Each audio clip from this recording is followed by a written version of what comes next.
Seri 8 Pedang Kayu Harum. Asmara Berdarah. Cerita, Ho Ping Hu. Audiobook, novel silat. Bab 15. Sui Chin menahan tawanya. Ih, engkau ini aneh sekali, tuako. Seperti anak kecil. Masa aku tidak kembali? Bukankah aku sudah berjanji akan memberi kabar kepadamu? Lalu bagaimana, Chin Moi? Bolehkah aku menyeberang?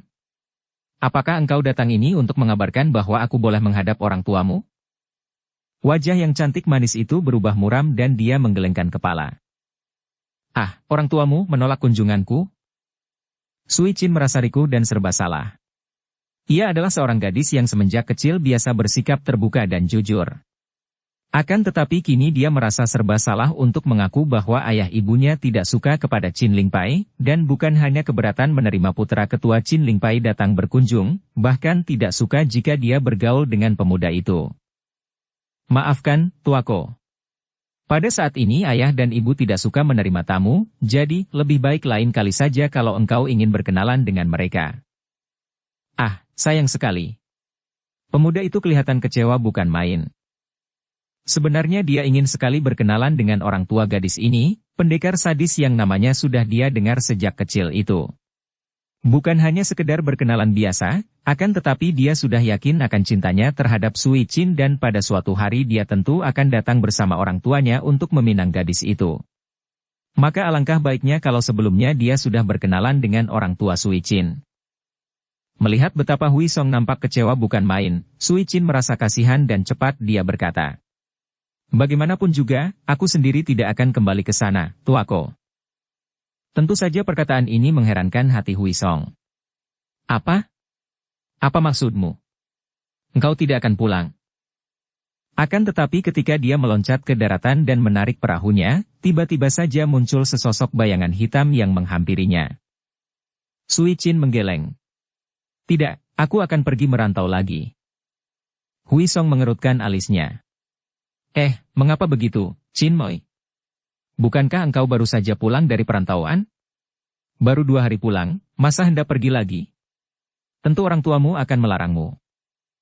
Aku tidak perlu minta izin mereka, aku memang hendak pergi tanpa pamit, kata Sui Chin dengan nada suara tak senang. Hui Song memandang khawatir. Chin Moi, maaf, bukan aku hendak mencampuri urusan keluargamu, akan tetapi apakah yang telah terjadi? Engkau nampaknya tidak senang dan marah. Jika hanya karena aku tidak boleh menyeberang, hal itu tak ada artinya, Chin Moi, jadi tidak perlu membuatmu marah, apalagi kepada orang tuamu sendiri. Bukan hanya karena itu, tuako. Yang membuat hatiku kesal dan mendorongku pergi lagi meninggalkan rumah adalah karena aku mau dijodohkan dengan putra gubernur. Hati Hui Song berdebar sesudah terasa nyeri seperti tertusuk. Dia memaksa senyum dan menjura. Wah, selamat, Chin Moi.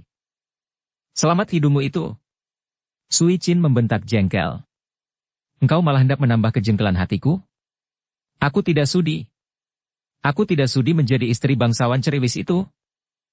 Hui Song merasa betapa ada kelegaan dan kegembiraan luar biasa menyelinap di hatinya mendengar kata-kata setengah teriakan dari gadis itu. Akan tetapi dia pura-pura terkejut dan bersikap serius. Ah, kalau begitu maafkan aku, Chin Moi. Akan tetapi, mengapa engkau begitu marah dan menolak? Bukankah putra seorang gubernur itu merupakan calon suami yang amat baik, terpelajar, kaya raya dan berkedudukan tinggi? Aku tahu, Chin Moi. Aku tahu mengapa engkau menolaknya. Sui Chin memang mudah marah, namun mudah bergembira. Orang seperti dia tidak dapat marah terlalu lama. Sifatnya terlampau lincah gembira untuk dapat bertahan marah terlalu lama. Kini dia memandang pemuda itu dengan wajah berseri dan mulut tersenyum. Engkau seperti peramal saja, tuako. Coba ingin ku dengar tebakanmu sekarang, kalau memang engkau tahu mengapa aku menolaknya. Apalagi kalau bukan karena engkau sudah mempunyai pilihan hati sendiri? Engkau tentu sudah mempunyai seorang calon dalam hatimu. Wajah yang manis itu menjadi merah, akan tetapi bibirnya berjebi mengejek. Ih, engkau hanya ngawur saja. Tidak, aku tidak memiliki calon seperti yang kau terka itu. Sedikit pun aku belum memikirkan tentang itu. Cih, memalukan saja. Aku menolak karena memang aku tidak suka kepada pemuda bangsawan yang ceriwis itu, dan juga karena aku sama sekali belum mau terikat menjadi istri orang. Aku masih ingin bebas seperti burung di udara, merdeka beterbangan kemanapun yang ku kehendaki. Sui Chin tidak menyadari betapa Hui Song telah memancing untuk mengetahui isi hatinya dan tentu saja pemuda ini merasa girang sekali karena sekarang dia tahu bahwa gadis ini masih kosong hatinya dan dia mengharapkan untuk mengisinya. Kalau engkau tidak mau pulang, lalu engkau hendak pergi kemana, Chin Moi? Kemana saja asal tidak pulang, asal tidak mendengarkan bujukan orang tuaku supaya menerima tikus itu sebagai calon suamiku. Jika begitu, marilah engkau ikut bersamaku, Chin Moi. Aku hendak pulang ke Chin Ling Pai dan mari ku perkenalkan engkau kepada orang tuaku. Sui Chin mengangguk. Aku tidak mempunyai tujuan tertentu, boleh saja kalau pergi ke sana. Sudah lama aku mendengar tentang Chin Ling Pai dan aku pun ingin berkunjung ke pegunungan Chin Ling San yang katanya amat indah. Akan tetapi jangan mengambil jalan darat. Lebih baik mempergunakan perahu menyusuri pantai ke utara lalu mendarat di kota Hangzhou, baru kita melanjutkan perjalanan melalui daratan. Kenapa begitu? Engkau tidak tahu kelihayan orang tuaku. Sesudah mereka tahu aku pergi, tentu mereka akan melakukan pengejaran dan kalau aku mengambil jalan darat, jangan harap dapat lolos dari kejaran mereka. Akan tetapi kalau dari sini kita mengambil jalan laut, tentu tidak meninggalkan jejak dan betapapun lihainya ayah, tentu dia tidak akan mampu mengikuti kepergianku. Dengan kagum Hui Song menyetujui dan tak lama kemudian mereka pun sudah berlayar lagi menempuh gelombang menuju ke utara. Sementara itu, malam sudah tiba sehingga pelayaran mereka hanya diterangi bintang-bintang di langit. Song tuaku, sekali ini aku benar-benar menjadi seorang kelana miskin. Aku pergi tanpa pamit, tanpa membawa bekal pakaian, apalagi uang. Perantauanku yang dahulu direstui orang tuaku, karena itu aku membawa bekal banyak emas. Akan tetapi sekarang, aku benar-benar miskin. Kita bukan orang-orang hartawan yang sedang pelesir, Chin Moi. Perlu apa bekal uang banyak? Asal engkau tidak menyebar dan membagi-bagikan uang kepada para jembel di pasar, aku masih mempunyai bekal cukup kalau hanya untuk biaya di perjalanan saja. Kalau hanya untuk biaya perjalanan, apa sih sukarnya? Kalau memang kita memerlukan, mudah saja mengambil dari peti-peti uang orang lain. Wah, engkau hendak mencuri dari para hartawan? Sui Chin menggelengkan kepala. Ayah dan ibu akan marah kalau aku mencuri milik siapapun. Akan tetapi kalau aku mengambilnya dari tempat judi misalnya, mereka tentu tidak akan marah. Keduanya tersenyum dan perahu meluncur dengan laju. Indah bukan main pemandangan pada malam hari itu. Bintang-bintang bagai bercermin di permukaan air laut sehingga kadang-kadang orang akan terlupa dan menyangka bahwa benda-benda bercahaya yang jutaan banyaknya itu bukan berada di atas kepala, namun di bawah, jauh tak berdasar. Dusun Lokchun di luar kota Xinyang di tepi sungai Huai pada pagi hari itu nampak ramai dan gembira. Para penghuni dusun yang tak berapa besar itu nampak sedang merayakan sesuatu dan sejak pagi tadi nampak sibuk sekali. Memang, pada hari itu mereka semua merayakan pernikahan anak perempuan dari kepala dusun mereka. Seperti di dusun-dusun lainnya pada masa itu, seorang kepala dusun merupakan seorang raja kecil yang amat dihormati oleh para penghuni dusun yang menjadi rakyatnya. Maka, ketika kepala dusun Choa dari dusun Lokchun itu merayakan pernikahan putrinya, seluruh penghuni dusun itu sibuk merayakannya. Lurah Choa hanya mempunyai seorang anak saja, yaitu anak perempuan yang kini sedang dirayakan hari pernikahannya. Seluruh keluarga Choa nampak gembira ria. Mereka merasa terhormat sekali karena putri lurah itu akan menikah dengan jaksa di kota Xinyang. Walaupun jaksa itu usianya sudah hampir 60 tahun dan gadis itu menjadi istri kelima, akan tetapi semua orang tahu bahwa jaksa itu memiliki kekuasaan yang sangat besar di kota Xinyang, bahkan juga mempunyai pengaruh dan kawan-kawan di kota raja. Maka, kalau gadis itu menjadi istrinya, biarpun istri kelima, bukan hanya gadis itu akan terjamin hidupnya dan menjadi nyonya jaksa yang terhormat, akan tetapi kepala dusun itu juga akan naik derajatnya dan mungkin akan mudah naik pangkat. Akan tetapi, kalau semua orang bergembira, sebaliknya Choalan Kim, gadis putri kepala dusun itu sendiri, sejak beberapa hari yang lalu hanya menangis saja di dalam kamarnya. Dara ini setiap saat membayangkan seorang pemuda sederhana yang selama ini menjadi kekasihnya, seorang pemuda petani yang dahulu menjadi pembantu ayahnya, mengurus sawah ladang ayahnya. Pemuda ini bahkan sudah disetujui oleh keluarga Lurah Choa sendiri untuk menjadi calon menantu karena memang pemuda itu cukup tampan, rajin bekerja serta berbadan sehat. Akan tetapi, begitu datang lamaran dari jaksa itu, si pemuda langsung dilupakan, bahkan didepak keluar oleh Lurah Choa. Bagaimana hati Lan Kim tidak akan berduka apabila dia memikirkan nasibnya dan nasib kekasihnya yang bernama Lo Seng itu? Kini dia dipaksa untuk menjadi istri orang lain, padahal semenjak dahulu dia telah membayangkan kehidupan yang berbahagia bersama pemuda itu. Sekarang dia harus menurut untuk dibawa pergi dari rumahnya, tidak akan dapat bertemu kembali dengan Lo Seng.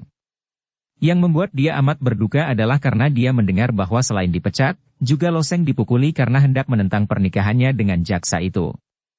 Dan kini dia tidak tahu lagi apa yang terjadi dengan kekasihnya itu.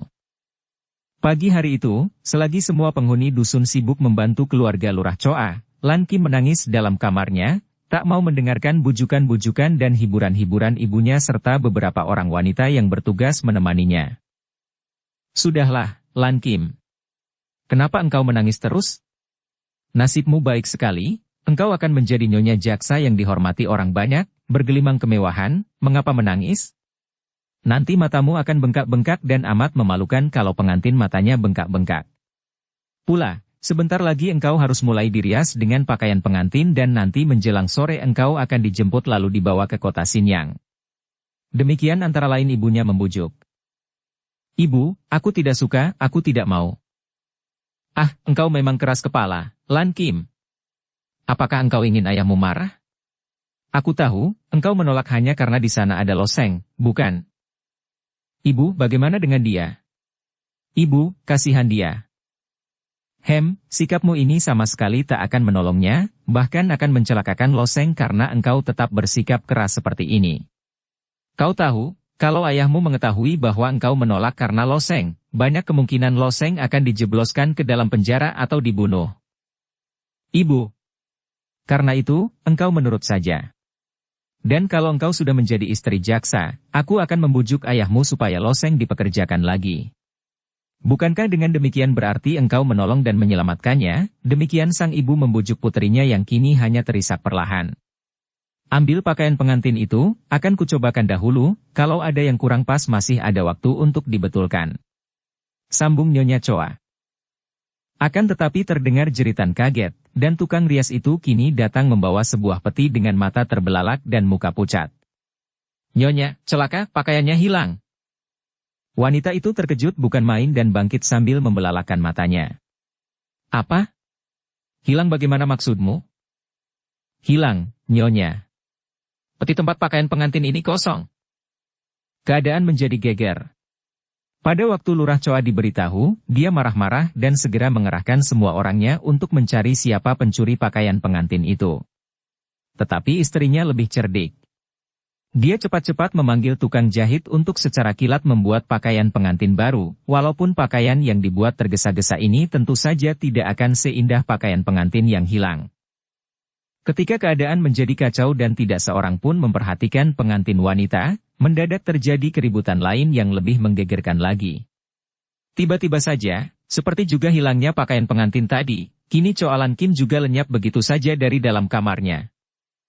Tak ada seorang pun yang melihat bagaimana lenyapnya, juga tak ada yang mendengar sesuatu. Tentu saja kini keadaan menjadi benar-benar kalut. Lurah Choa semakin marah dan seluruh pasukan keamanan segera dikerahkan, bahkan semua penduduk menjadi ikut gelisah dan ikut mencari-cari kemana perginya pengantin wanita. Kegembiraan yang lantas berganti menjadi kegelisahan dan kekacauan itu amat menarik perhatian Sui Chin dan Hui Song yang pada pagi hari itu kebetulan sekali tiba di tempat itu, memasuki dusun Lok Chun di dalam perjalanan mereka menuju ke barat, ke pegunungan Chinlingsan. Tentu saja hati mereka merasa tertarik melihat betapa penduduk nampak begitu gelisah ketakutan, orang-orang mencari-cari sesuatu ke sana-sini sedangkan rumah kepala dusun terhias indah. Akan tetapi kini tidak ada lagi orang yang melanjutkan pekerjaan menghias rumah yang belum selesai sepenuhnya itu. Juga adanya para penjaga berkeliaran dengan sikap cemas itu menarik sekali.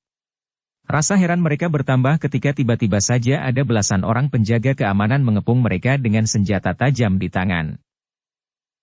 Kalian ini mau apakah mengepung kami? Sui Chin bertanya dengan alis berkerut. Kalian adalah orang-orang asing yang baru memasuki dusun kami. Menyerahlah. Karena kami yakin bahwa kalian inilah yang kami cari-cari. Siapa lagi yang mengacau dusun kami kecuali 2 orang asing, bentak seorang yang bermata lebar dan bersikap bengis. Sabar dulu, sobat. Kata Huisong, mencoba untuk tersenyum ramah. Apa yang terjadi dan kenapa kalian menuduh kami secara membabi buta? Kami tidak tahu apa-apa. Kami baru saja tiba di dusun ini dan melihat kekacauan ini, malah kami bertanya-tanya kenapa kalian begini gelisah dan apa yang terjadi? Cukup. Ikut kami menghadap kepala dusun, tidak perlu membela diri di sini, bentak si muka bengis dan dia sudah maju untuk menangkap lengan Sui Chin. Akan tetapi gadis itu menarik tangannya dan sekali kakinya bergerak, ujung sepatunya mencium lutut si mata lebar sehingga orang ini mengaduh dan jatuh berlutut. Nah, bagus. Minta ampun dahulu baru kita bicara. Sui Chin mengejek. Melihat betapa seorang kawan mereka roboh oleh gadis itu, kecurigaan mereka semakin kuat bahwa tentu 2 orang muda-mudi inilah yang sudah mengacaukan dusun mereka. Maka serentak mereka maju menerjang dengan senjata mereka. Huisong dapat menduga bahwa tentu terjadi sesuatu dan orang-orang dusun ini salah duga. Tentu mereka akan semakin curiga lagi jika sikap Sui Chin dilanjutkan. Maka dia pun cepat menggunakan kepandaiannya, menyambut serangan itu dengan merampas semua golok dan pedang. Gerakannya memang cepat bukan main sebab dia menggunakan jurus Kong Jiu Ji Pek Tu, tangan kosong menyerbu ratusan golok, sehingga para pengeroyok itu tidak tahu apa yang terjadi karena tiba-tiba saja senjata mereka terlepas dan terampas. Kiranya pemuda itu sudah merampas semua senjata mereka dan kini golok dan pedang itu telah ditumpuk di depan kaki si pemuda tampan. Tenanglah saudara-saudara. Kami bukan orang jahat dan beritahukanlah kami jika ada urusan. Siapa tahu kami dapat membantu kalian. Kata Huisong. Pada saat itu Lurah Choa sudah tiba di situ, dan lurah ini pun tadi melihat betapa dengan mudahnya pemuda tampan itu merampas senjata orang-orangnya. Dia pun bisa menduga bahwa pemuda ini tentu seorang pendekar, maka dia pun cepat maju menjura. Harap Tayyab Sudi memaafkan orang-orang kami yang kurang ajar. Dusun kami sedang dilanda kekacauan karena munculnya iblis yang mencuri calon pengantin wanita. Ada pengantin dicuri? Sui Chin berseru kaget dan tertarik sekali. Pengantin itu adalah anak saya sendiri. Dia baru saja lenyap tanpa bekas sesudah lebih dahulu pakaian pengantin yang lenyap. Lurah Choa kemudian menceritakan peristiwa yang baru saja terjadi. Huisong dan Sui Chin mendengarkan dengan penuh perhatian. Kami akan mencoba untuk mencari penculiknya. Kata Huisong. Mudah-mudahan kami dapat menemukan kembali putrimu itu. Setelah mendengarkan penuturan itu, Huisong dan Sui Chin mempergunakan kepandaian mereka berloncatan pergi meninggalkan dusun itu. Mereka mengambil keputusan hendak mencari penculik gadis itu dan tentu saja mereka tidak berharap akan dapat menemukan penculik itu di dalam dusun. Mereka mencari keluar dusun, mengelilingi dusun itu hingga akhirnya mereka mendaki sebuah bukit tidak jauh dari dusun itu karena bukit itu penuh dengan hutan, tempat yang baik sekali bagi para penjahat untuk menyembunyikan diri. Dengan cepat sekali mereka mendaki bukit dan tibalah mereka di daerah berbatu di luar hutan, dan dari jauh mereka sudah melihat seorang kakek duduk bersila di depan sebuah goa yang besar. Tentu saja mereka menjadi curiga dan tertarik sekali karena keadaan kakek itu saja sudah amat mengherankan hati. Seorang kakek tua renta yang kepalanya gundul tak ditumbuhi rambut lagi, alisnya amat lebat dan panjang, demikian pula jenggot dan kumisnya yang semuanya sudah berwarna putih. Sukar ditaksir berapa usia kakek ini, mungkin sudah 100 tahun. Akan tetapi tubuh kakek itu pendek dan kecil, seorang kakek kata yang pakaiannya juga aneh. Kakek kata berjenggot panjang sampai ke perut ini memakai jubah yang mewah sekali. Jubah yang sepatutnya dipakai seorang pembesar atau seorang hartawan. Dan di punggungnya tergantung guci arak yang besar, sebesar kepalanya yang gundul, diikatkan dengan tali ke pundaknya. Sepatunya dari kulit, juga bagus dan masih baru. Ketika Huisong dan Sui Chin tiba di depan kakek itu, si kakek kata yang tadinya seperti orang bersemadi itu kini membuka kedua matanya dan begitu sepasang mata itu dibuka, mau tidak mau Sui Chin menahan ketawanya. Dari sepasang matanya ini saja sudah dapat diketahui bahwa kakek ini adalah seorang aneh yang berwatak riang gembira, terbukti dari sepasang mata yang bersinar-sinar dan wajah yang berseri-seri lucu itu. Hehehehe. Kakek kata itu mendahului mereka, terkekeh geli. Apakah kalian ini sepasang pendekar muda yang hendak mencari penculik pengantin wanita? Hehe. Tentu saja Huisong dan Sui Chin terkejut, merasa ditodong ketika kakek itu mendadak saja bertanya seperti itu. Huisong hanya dapat mengangguk adapun Sui Chin melangkah maju dan dialah yang menjawab. Benar, kek. Engkau ini kakek pendek lucu, bagaimana bisa tahu bahwa kami mencari penculik pengantin? Sejenak kakek itu memandang wajah Sui Chin, matanya semakin bersinar dan wajahnya semakin berseri. Hehe, nona manis, apa sukarnya? Kalian berlari-larian mendaki bukit dengan mempergunakan ilmu berlari cepat seperti dua orang pendekar, berkeliaran ke sini mau apa lagi kalau bukan mencari penculik pengantin? Hehehe. Kini Huisong sudah dapat menduga bahwa kakek ini tentulah memiliki kepandaian tinggi, maka dia bersikap hormat dan menjura. Maaf jika kami mengganggumu, Lo Cianpue. Kami berdua bukanlah pendekar, akan tetapi benar dugaan Lo Cianpue tadi bahwa kami berdua sedang mencari pengantin wanita yang lenyap diculik orang. Dapatkah kiranya Lo Cianpue membantu kami? Membantu apa? Kakek itu memotong. Hihihik, engkau ini aneh, kek. Tentu saja membantu kami memberitahu apakah engkau tahu di mana adanya pengantin wanita yang diculik itu. Kata Sui Chin, tidak mau bersikap terlalu hormat dan menyebut Lo Cianpue kepada kakek lucu ini. Anehnya, ketika menghadapi sikap Sui Chin yang bebas dan seenaknya itu, si kakek katai kelihatan lebih senang dan dia pun tertawa bergelak. Hahaha. Nona manis, engkau sungguh menyenangkan hati. Tentu saja aku tahu di mana adanya pengantin wanita itu karena akulah orangnya yang telah menculik dia. Hei it. Huisong demikian kaget mendengar pengakuan langsung seperti itu sehingga dia pun telah meloncat ke belakang sambil memasang kuda-kuda karena ketika bicara tadi si kakek botak mengakhiri pengakuannya sambil menggerakkan kedua tangan ke depan yang disangkanya sebagai gerakan hendak menyerang.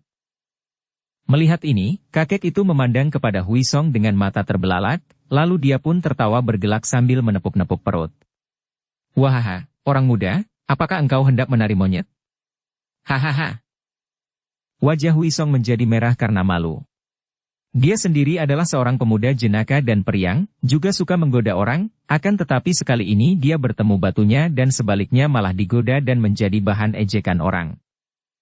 Akan tetapi Sui Chin yang sejak semula sudah merasa suka dan menganggap kakek itu lucu, segera mencela.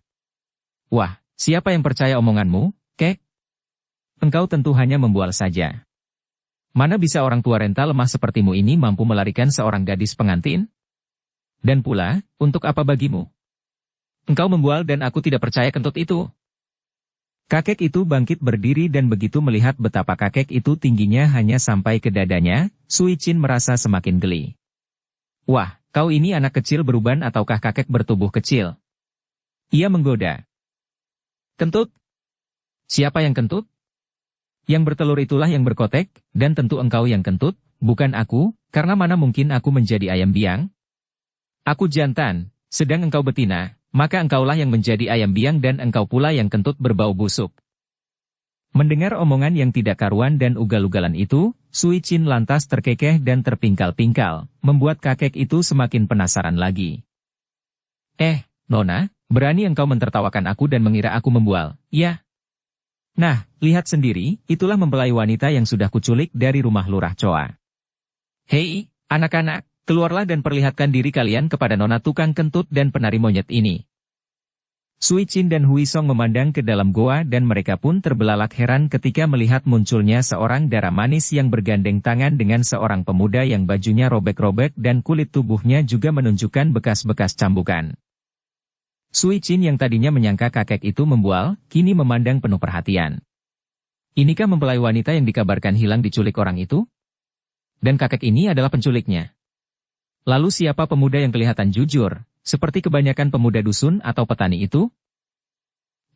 Enci, benarkah engkau putri Lurah Choa yang akan menjadi pengantin lalu diculik oleh kakek ini? Dan siapa temanmu itu? Sui Chin bertanya.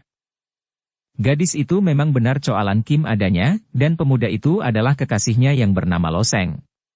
Mendengar pertanyaan Sui Chin, dia lantas mengangguk. Aku adalah Choalan Kim, putri Lurah Choa yang akan menjadi pengantin, dan memang aku diculik oleh Lo Qianwei ini dan dia ini adalah Lo Seng, calon suamiku. Katanya dengan tabah dan sikap menentang. Memang kini dia akan menentang siapa saja yang hendak menghalangi niatnya hidup bersama Lo Seng yang dicintainya. Suamimu? Calon suamimu. Bagaimana pula ini? Kalau engkau mau dikawinkan dengan pemuda ini, kenapa engkau diculik ke sini dan bersama calon suamimu? Sui Qin berkata bingung. Aku bukan akan dikawinkan dengan dia, kata Lan Kim. Aku hendak dikawinkan menjadi istri kelima seorang pembesar di Xinyang, tetapi aku tidak mau. Dia ini pilihan hatiku dan aku ingin hidup bersama dia. Ah, jadi engkau penculiknya? Hui Song menudingkan jari telunjuknya kepada Lo Seng. Engkau menculik pengantin untuk kau kawini sendiri? Sungguh berani dan... Hus, penari monyet ini benar-benar menjengkelkan, sekarang kakek Katai turut bicara. Dengarkan terlebih dahulu penuturan pengantin wanita dan jangan cerewet dulu seperti perempuan. Wah, kek, jangan begitu. Tidak semua perempuan cerewet. Sui Qin menegur, agak tak senang karena Hui Song dipermainkan oleh kakek itu. Aku tidak peduli kalau perempuan cerewet, memang sudah pembawaannya. Akan tetapi kalau laki-laki cerewet, aku tidak suka. Lan Kim mengerti bahwa dua orang muda yang kelihatannya pantas itu tentu bukan orang jahat dan agaknya terjadi kesalahpahaman mengenai penculikannya, maka dia pun maju melangkah lagi sambil menggandeng tangan kekasihnya. Harap Jiwie suka mendengarkan penuturanku agar jangan salah sangka. Semenjak dulu antara aku dan Lo Seng ini terjalin hubungan akrab dan kami mengharapkan kelak menjadi suami istri. Apalagi orang tuaku juga sudah setuju untuk mengambil Lo Seng sebagai mantu, setelah Lo Seng membantu mengurus sawah ladang ayah selama beberapa tahun. Namun pada suatu hari datanglah pinangan pembesar di kota Xinyang terhadap diriku. Ayah tidak berani menolak, bahkan merasa beruntung menerimanya. Dan Lo Seng yang menentang lantas dipecat, bahkan dicambuki. Nah, dalam keadaan seperti itu, selagi aku putus asa, muncullah Lo Qianwei ini membawa aku lari dari rumah dan mempertemukan aku dengan kekasihku di goa ini. Kini terdengar Lo Seng bercerita. Aku sudah hampir putus asa dan mengambil keputusan hendak membunuh diri saja daripada melihat kekasihku menikah dengan orang lain dan aku sendiri kehilangan pekerjaan dan dimusuhi.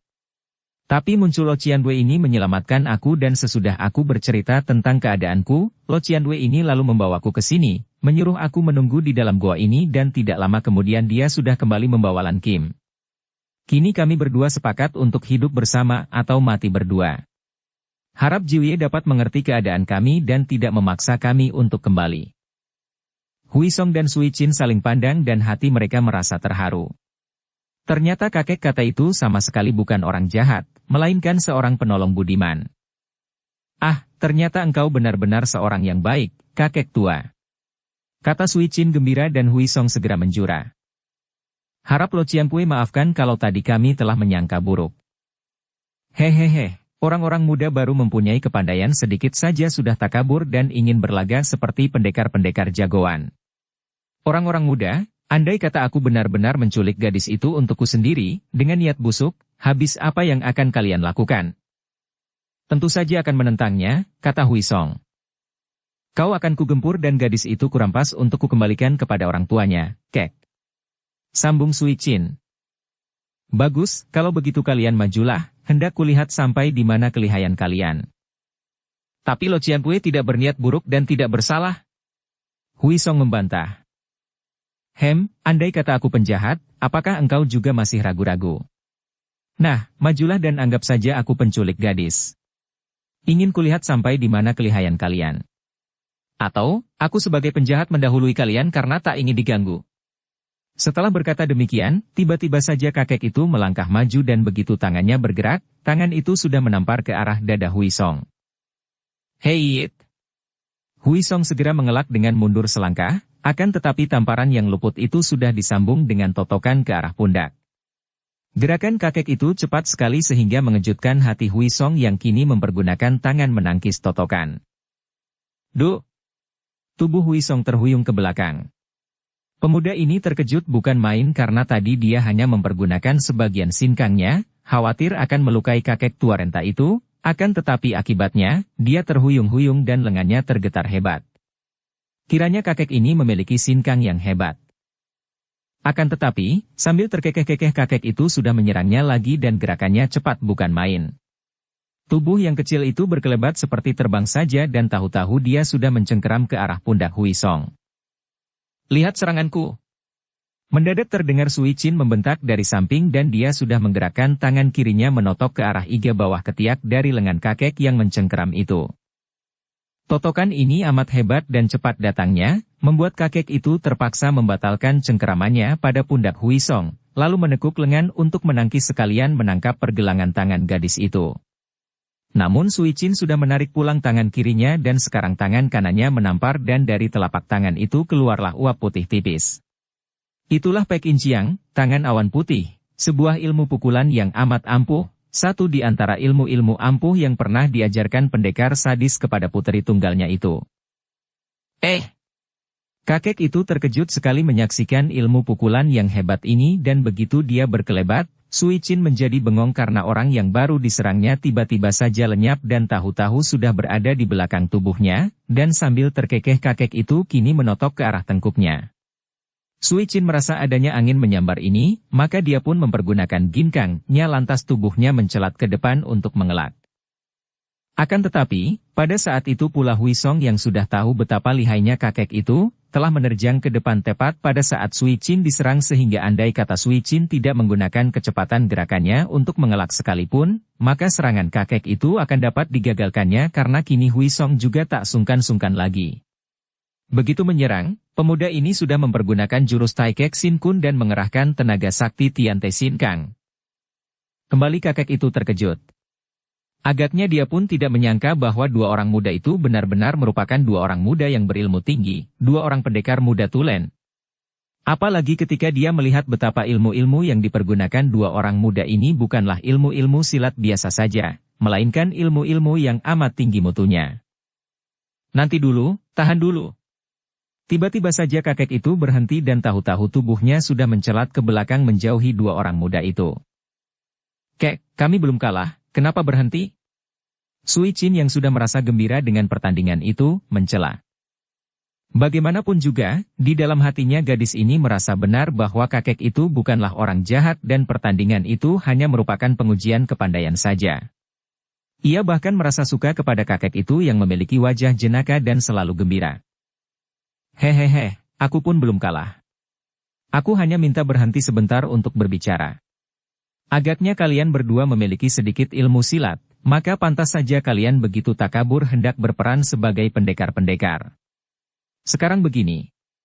Kalian melawan aku, dan kalau dalam waktu 20 jurus aku masih belum mampu mengalahkan kalian, anggap saja aku kalah dan aku akan menyebut kalian Suhu dan Subo. Sui Chin tertawa geli. Wah, kalau engkau menyebut Subo kepadaku, berarti usiaku tentu sudah 100 tahun lebih. Tapi itu merupakan penghormatan besar. Baik, aku setuju. Diam-diam Hui Song merasa sangat terkejut. Begini takaburkah kakek ini? Dia tahu akan kemampuan diri sendiri dan dia pun sudah tahu betapa tinggi ilmu gadis puteri pendekar sadis itu.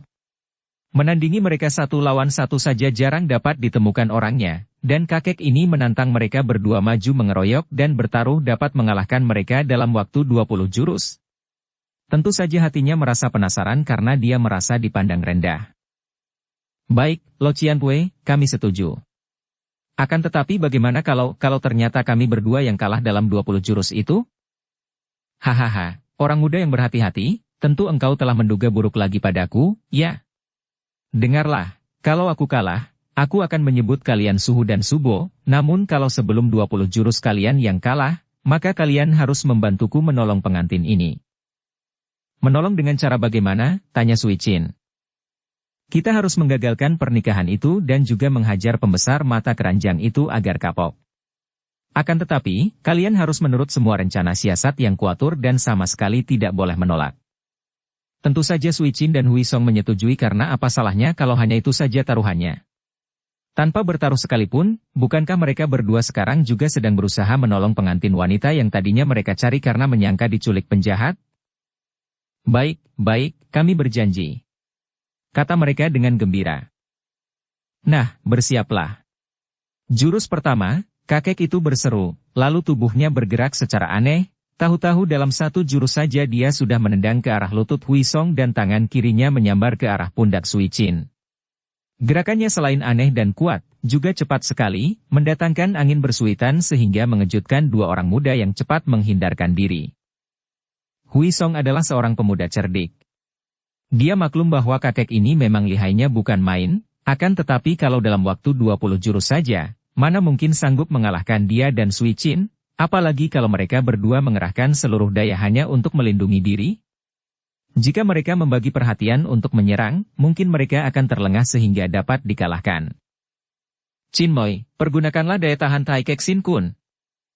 Gadis itu pun cerdik dan dia mengerti apa yang dimaksudkan Huisong, maka seperti juga pemuda itu, dia segera mainkan Taikek Sin Kun, mencurahkan segala perhatian untuk mempertahankan atau melindungi dirinya. Keadaan kedua orang muda itu tiada ubahnya dua buah benteng baja yang sangat kuat dan tidak ada bagian lemah yang akan dapat ditembus. Sejenak kakek itu terbelalak, kemudian mengeluarkan seruan keras dan sampai beberapa jurus lamanya dia berusaha mendobrak benteng pertahanan itu dengan berbagai macam serangan yang aneh-aneh. Tetapi semua serangannya ternyata kandas dan tidak mampu membobolkan benteng-benteng pertahanan dari ilmu silat Taikek Sin Kun itu. Wah, hebat, hebat. Taikek Sin Kun yang amat hebat. Berkali-kali kakek itu berseru dengan suara mengeluh ketika kemanapun juga dia menyerang. Dia selalu gagal karena yang diserang itu pasti berhasil mengelak atau menangkis. Padahal dia sudah menyerang selama 12 jurus, tinggal 8 jurus lagi. Dia termangu-mangu sejenak dan Sui Chin mengejek. Hik, kakek lucu, bersiap-siaplah menyebut subo kepadaku. Sudah lewat 12 jurus, tinggal 8 jurus lagi, jangan mengurangi hitungan. Hehehe. Siapa hendak mengurangi hitungan? Masih ada 8 jurus, cukup untuk mengalahkan kalian. Tanpa menanti jawaban lagi, tiba-tiba saja kakek itu mengeluarkan suara melengking nyaring. Dua orang muda itu terkejut karena suara melengking itu mengandung hikang yang amat kuat, yang masuk melalui telinga lantas dengan tajam menusuk jantung. Cepat mereka memasang kuda-kuda sambil mengerahkan sinkang melindungi tubuh bagian dalam dari serangan suara penuh hikang ini. Akan tetapi tiba-tiba saja tubuh kakek itu melesat dan lenyap, kini yang tampak hanyalah bayangan berkelebatan mengitari mereka, makin lama semakin cepat sehingga tidak lagi nampak jelas bayangannya, menjadi kabur. Inilah berbahaya, pikir mereka.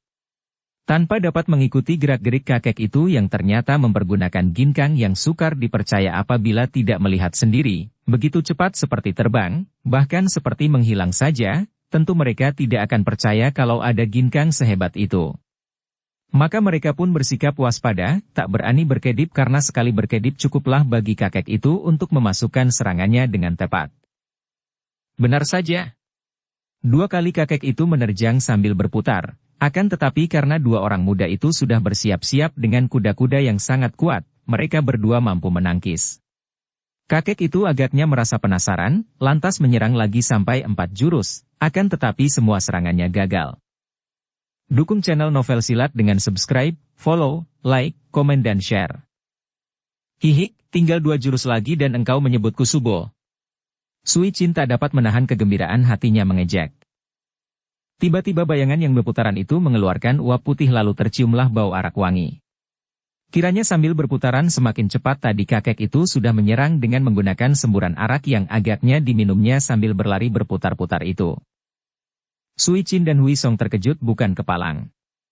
Sambaran arak itu mengenai kulit mereka laksana jarum-jarum halus saja, dan yang membuat mereka repot adalah semburan yang mengarah muka mereka. Tentu saja mereka gelagapan dan melindungi muka, akan tetapi pada saat itu, tiba-tiba saja mereka merasakan lutut mereka lemas kehilangan tenaga dan betapapun mereka bertahan, tetap saja kaki mereka tertekuk sehingga keduanya roboh berlutut. Wahaha, tepat 20 jurus dan kalian mengaku kalah. Akan tetapi tidak perlu berlutut, jangan sungkan-sungkan, aku tidak bisa menerima penghormatan berlebihan ini, hahaha. Sui Chin dan Huisong saling berpandangan. Lutut mereka tadi tertotok, akan tetapi tidak parah, hanya cukup membuat mereka terpaksa berlutut saja. Kini pengaruh totokan sudah lenyap lagi dan mereka bangkit berdiri. Tahulah mereka bahwa kakek itu selain amat lihai juga tidak berniat buruk, hanya ingin menang tanpa berniat mencelakakan mereka. Akan tetapi Sui Chin cemberut. Kakek buruk, engkau telah menang dengan menggunakan akal busuk. Hahaha, anak manis, di dalam pertandingan memang diperlukan akal dan siasat. Siapa kalah kuat harus menggunakan akal. Nah, kalian telah kalah, maka sekarang kalian harus membantuku. Waktunya hanya tinggal setengah hari ini. Sore hari nanti pengantin wanita Syekh Choa ini akan dijemput kemudian dibawa ke Xinyang, yaitu ke rumah calon suaminya, si bangsawan keparat itu. Siapakah nama kalian? Saya bernama Chia Hui Song, Lo Cianpue. Namaku Cheng Sui Chin. Syekh Chia mengingatkan aku kepada Chin Lingpai dan Syekh Cheng. Apakah bocah nakal yang dijuluki pendekar sadis itu juga Syekh Cheng? Karena maklum bahwa kakek ini tentu seorang tokoh sakti yang selama ini tidak pernah muncul di dunia Kang Ou sehingga dia tidak pernah mendengar tentang kakek katai ini, Hui Song merasa tak perlu menyembunyikan diri. Pendekar sadis adalah ayah kandung nona ini dan ketua Chin Lingpai adalah ayah saya, Lo Cianpue. Kakek itu membelalakan matanya, mengelus-elus jenggot panjangnya dan tertawa-tawa. Wahaha, pantas. Sekarang aku tidak penasaran lagi mengapa hanya untuk mengalahkan dua orang bocah ingusan macam kalian saja, aku tadi harus mengerahkan seluruh tenaga sampai 20 jurus. Kalau bukan kalian, hahaha, baru muncul saja aku sudah jatuh nama. Nah, Sui Chin dan Hui Song, kini kalian dengar baik-baik rencanaku untuk menolong gadis itu dan menghajar pembesar mata keranjang itu. Sui Chin, sekarang engkau harus mengantar gadis Choa itu pulang ke rumahnya karena di situ telah disiapkan segala sesuatu untuk mengantar pengantin wanita ke Xinyang sore nanti. Bagaimana ini? Bukankah gadis itu akan dipaksa kawin sedangkan engkau hendak mencegah terjadinya hal itu, Kek? Tanya Sui Chin yang tetap menyebut kakek dan tidak bersikap hormat seperti Hui Song. Ingat, kalian sudah kalah dan berjanji akan mentaati semua perintahku untuk menolong pengantin. Baiklah, Kek, aku tidak membantah, hanya bertanya. Kata Sui Chin bersungut-sungut. Kakek itu tertawa, agaknya gembira dapat menggoda Sui Chin. Engkau mengantar gadis Choa itu kembali karena engkau tadi telah berjanji untuk mencarinya. Katakan saja kepada keluarga itu bahwa gadisnya diculik penjahat dan engkau berhasil merampasnya kembali, dan katakan pula bahwa engkau akan mengawal sendiri pengantin ini menuju ke Xinyang agar jangan diganggu penjahat di tengah perjalanan. Mengerti?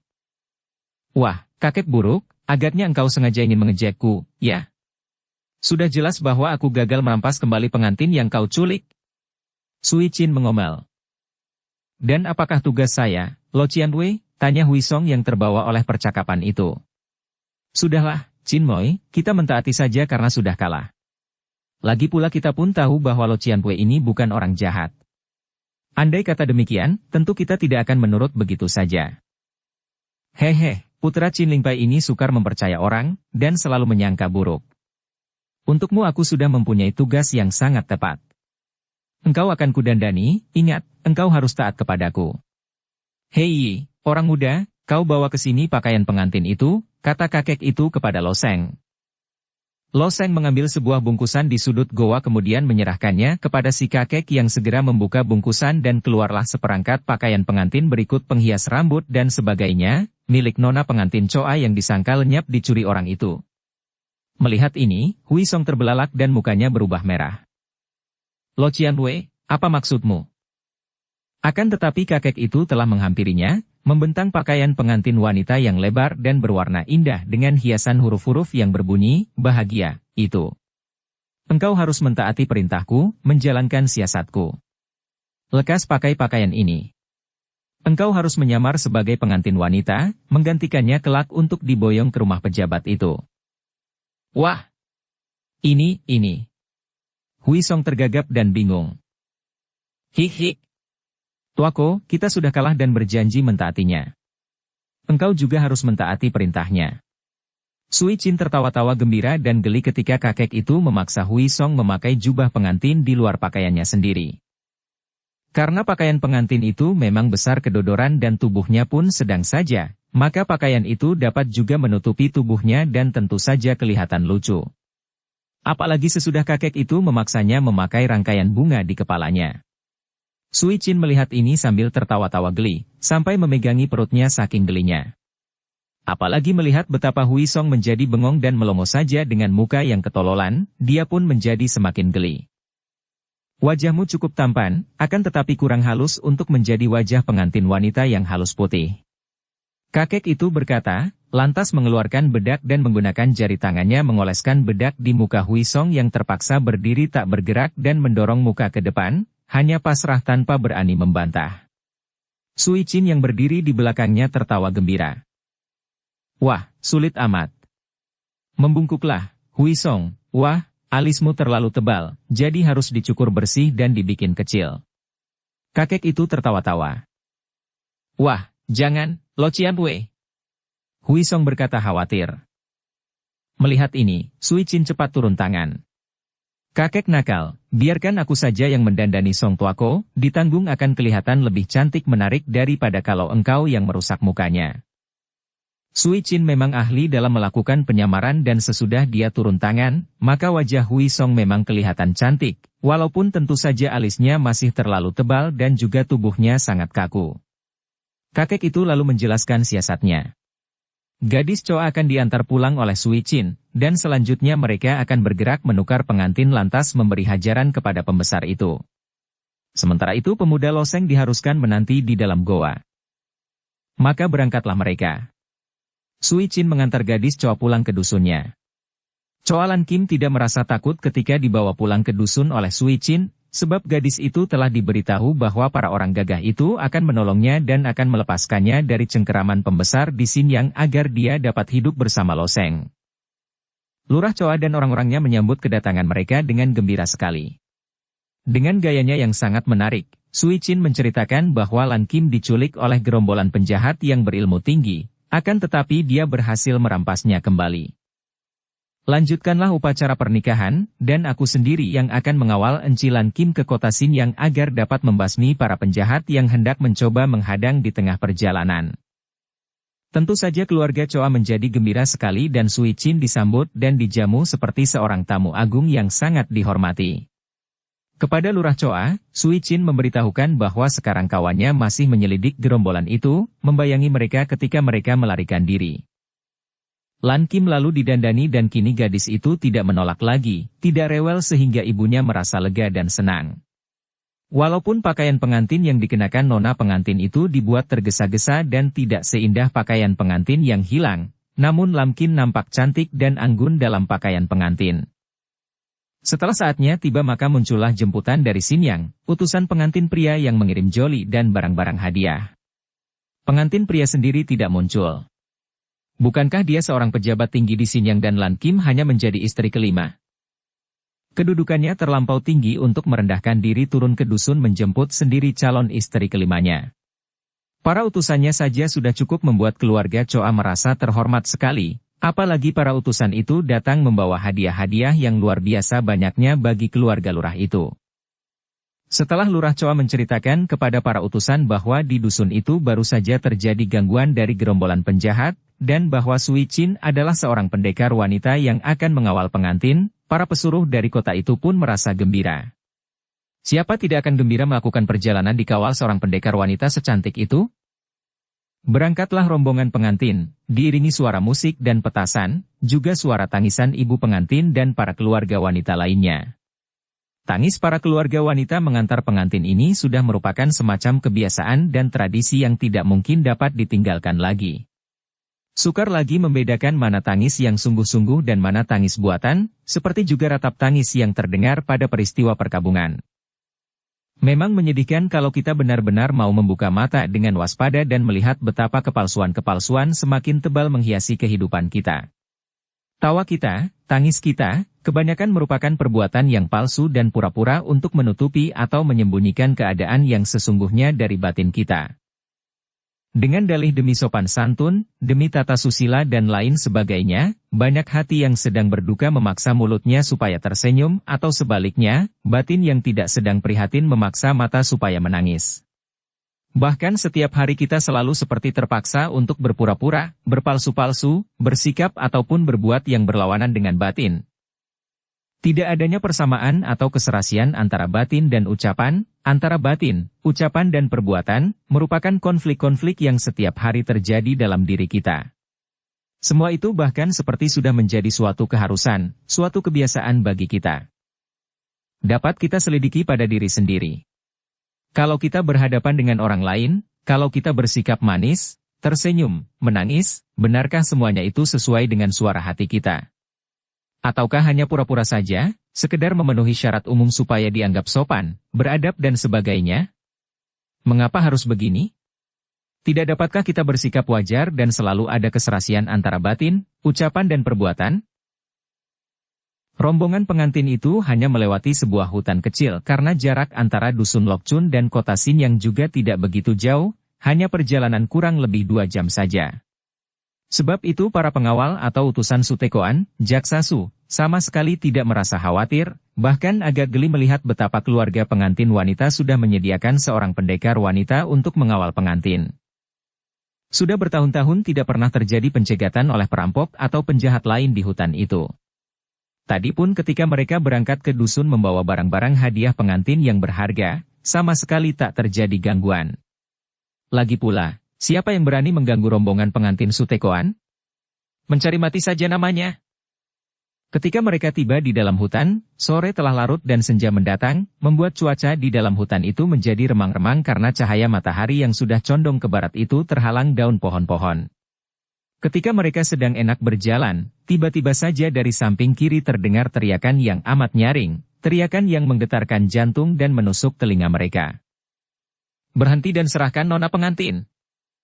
Mendengar ini, wajah para utusan dan para pengawal yang jumlahnya belasan orang itu mendadak menjadi pucat dan mata mereka terbelalak. Akan tetapi dengan memberanikan hati mereka mencabut senjata masing-masing, dan mereka memandang kepada Sui Chin yang menurut keluarga mempelai sudah ditunjuk sebagai pengawal serta pelindung nona pengantin. Sui Chin juga memperlihatkan sikap gugup. Kalian semua bertahan di sini, biar aku yang menyelamatkan pengantin. Aku tunggu kalian di luar hutan ini. Berkata demikian, Sui Chin lalu mengambil joli atau gerobak dorong itu lantas mendorongnya sendiri sambil berlari keluar dari hutan. Tiba-tiba muncullah seorang yang melihat pendeknya tubuh tentu seorang remaja, akan tetapi dia memakai kedok lebar yang menutupi seluruh wajahnya, hanya memperlihatkan sepasang mata yang bersinar mencorong dari balik lubang-lubang kedok kayu itu. Sambil membentangkan kedua lengannya, orang yang bertubuh kecil pendek seperti anak-anak ini berkata, "Hayo tinggalkan semua senjata dan pakaian kalian di sini kalau ingin selamat." Jika tadi semua orang itu merasa takut, kini mereka malah tersenyum mengejek. Kiranya yang menghadang mereka hanyalah seorang anak kecil saja, yang ingin menakut-nakuti mereka dengan kedok setan, seolah-olah mereka semua dianggap sebagai serombongan anak-anak penakut saja. "Heh, bocah setan, apa kau sudah bosan hidup?" bentak kepala rombongan. "Hayo buka kedokmu dan cepat berlutut minta ampun karena telah mengejutkan hati kami." Mereka mencabut senjata masing-masing, dan mereka memandang kepada Sui Chin yang menurut keluarga mempelai sudah ditunjuk sebagai pengawal serta pelindung nona pengantin. "Hehehe, rombongan tikus. Lekas lakukan perintahku tadi atau kalian harus berlutut 8 kali dan menyebut aku Kong Chow." Tentu saja rombongan itu menjadi marah. Seorang di antara mereka melangkah maju dan mengayun tangan menampar ke arah muka anak bertopeng itu dengan keras. Orang ini tinggi besar dan tangannya pun lebar, ketika menampar seperti kipas saja mendatangkan angin.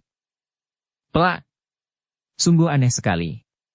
Anak pendek berkedok itu hanya mengangkat tangan menangkis, tepat mengenai lengan si tinggi besar. Akan tetapi seketika si tinggi besar mengadu dan berjingkrak sambil memegang lengan kanannya yang terasa panas dan sakit seperti tadi bertemu dengan tongkat baja saja. Melihat ini, semua orang menjadi marah dan dengan senjata di tangan mereka serentak menerjang. "Hehe, kalian harus berlutut semua, berlutut semua." Orang berkedok itu tertawa-tawa dan tiba-tiba tubuhnya berkelebat lenyap, disusul teriakan-teriakan lantas belasan orang itu roboh satu demi satu, roboh berlutut karena tiba-tiba saja mereka merasa kaki mereka seperti lumpuh. Akan tetapi ketika mereka semua memandang, orang berkedok yang bertubuh pendek itu telah lenyap dari situ. Entah kemana dan agaknya orang itu tidak melakukan sesuatu lagi, buktinya barang-barang mereka masih utuh, juga mereka itu semua tidak terluka dan kini dapat berdiri lagi. Tentu saja pengalaman aneh ini membuat mereka merasa amat ketakutan. Belum pernah selama hidup mereka bertemu dengan orang yang sehebat itu kepandaiannya, dan tanpa menanti perintah lagi mereka segera berlomba melarikan diri keluar hutan untuk menyusul larinya Sui Chin yang telah pergi lebih dahulu menyelamatkan nona pengantin itu. Ketika mereka tiba di luar hutan, rombongan itu melihat Sui Chin berdiri menanti bersama Joli Dorong yang diselamatkannya tadi. Maka giranglah hati mereka karena ternyata gadis pendekar itu dalam keadaan selamat dan terutama sekali pengantin wanita ternyata tidak terganggu. Sui Chin pura-pura heran melihat mereka berlari-lari dengan sikap ketakutan itu dan cepat menyongsong mereka dengan pertanyaan heran. Mengapa kalian berlari-lari seperti orang ketakutan? Dengan suara mengandung ketegangan dan napas masih terengah-engah, mereka lantas menceritakan betapa mereka telah diserang oleh seorang penjahat bertubuh kecil seperti kanak-kanak yang memakai kedok. Tentu saja diam-diam Sui Chin merasa geli karena dia dapat menduga siapa adanya anak kecil berkedok yang lihai itu. Kalau begitu, mari kita cepat pergi dari sini menyelamatkan pengantin sebelum setan itu melakukan pengejaran, katanya. Rombongan itu tentu saja setuju dengan ucapan ini dan dengan tergesa-gesa mereka lalu mendorong Joli pengantin yang merupakan gerobak kecil beroda itu.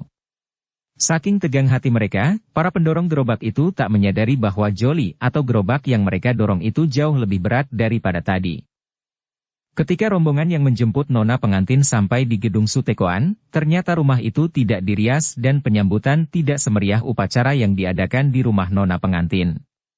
Dan memang hal itu tidak mengherankan. Menikahi seorang wanita untuk menjadi istri kelima, apalagi kalau wanita itu hanyalah seorang gadis desa, tidak dianggap sebagai peristiwa yang patut dirayakan secara besar-besaran oleh pejabat tinggi itu. Bahkan dianggapnya sebagai suatu kesenian atau hiburan pribadi saja, maka di sana tidak terdapat pesta penyambutan, tidak banyak tamu kecuali beberapa belas orang anak buah pembesar itu. Apalagi ketika para penjemput itu dengan bermacam-macam gaya menceritakan tentang pencegatan orang aneh yang sangat lihai, Sutekoan sendiri yang merasa khawatir lantas tergesa-gesa memerintahkan agar pengantin perempuan langsung saja bersama Jolinya itu dibawa ke dalam gedung dan langsung ke dalam kamar pengantin.